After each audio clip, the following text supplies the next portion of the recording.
Today, Bunny Hoon is gonna read you A to Z Mystery, The School Skeleton. Dun, dun, dun, dun, dun, dun, dun, dun. Chapter 1.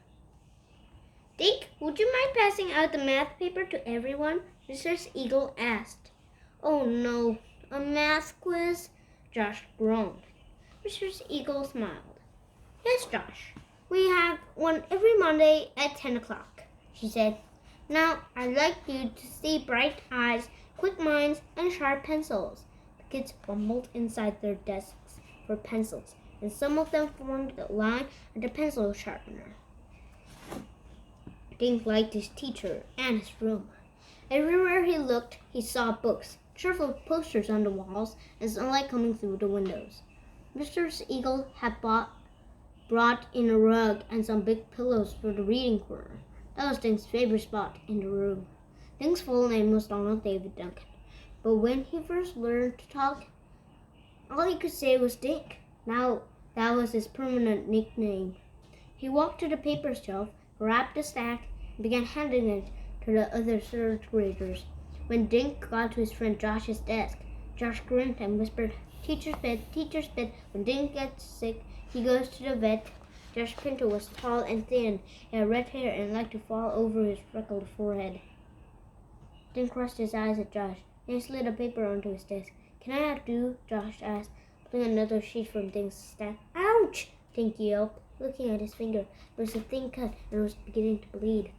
What's the matter? Mrs. Eagle asked, walking over to Dink. I got a paper cut, Dink said. I bet that hurts, Mrs. Eagle said, handing him a tissue. Better go to the nurse's office and get a Band-Aid. Dink pressed his tissue against his cut and headed for the door. When he passed Ruth Rose's desk, she grinned at him. Hurry back for the quiz, she teased. Ruth Rose Hathaway lived next door to Dink on Woody Street. She had bouncy black hair and quick blue eyes. She always dressed in one color from head to toe. Today's color was daffodil yellow. I'll be back, Dink said. He left the room and headed towards the nurse's office. Mr. Neater, the tall, white-haired school janitor, was sweeping the floor. He wore a metal key ring in his belt. The keys jangled when he pushed the broom. He waved at Dink. Dink showed him his cut. Ooh, bet that hurts, Mr. Neater said. Dink walked past a long line of lockers and bulletin boards. His paper cut was stinging, so he squeezed the tissue tighter. When he passed the principal's office, the secretary, Mrs. Waters, was sitting at her desk. Behind her, through another door, Dink saw the principal, Mr. Dillon, talking on the telephone. Mrs. Waters smiled at Dink. Are you here to see Mr. Dillon? She asked. Dink stopped at the doorway and held up his finger. Paper cut, he said. Mrs. Waters shook her head. Bet that hurts, she said.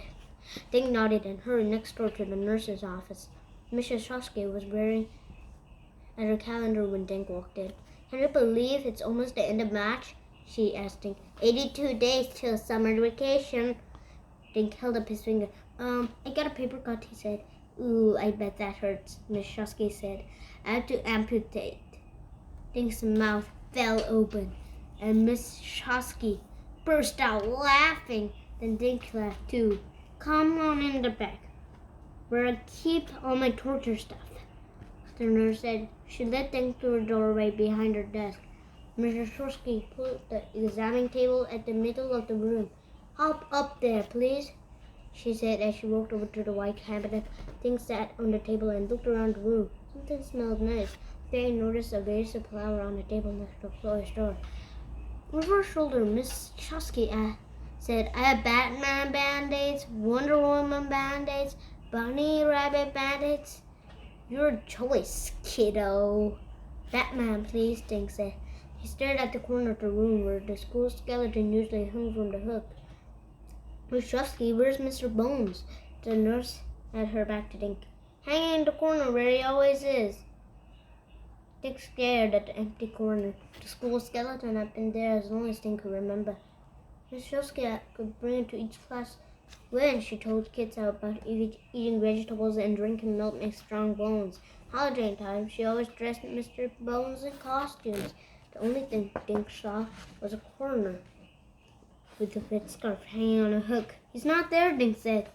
Mr. Shosky turned around. Don't break Trek's Sunday school nurse, she said, grinning at Dink. I'm not, Dink said, pointing at the vacant corner. Look! Mr. Shosky looked, mouth dropped open. Well, I be hog-tied, he said. He's gone! Maybe someone borrowed him, Dink said. I don't know when, she said. Mr. Bones was right there when I came in at 7:30. I know because I put my scarf on him. No, someone swiped my skeleton. Miss Shosky shook her head. Anyway, let's look at your boo-boo, she said, removing the tissue. In about 5 seconds, she had cleaned Dink's finger and wrapped it in a Batman band-aid.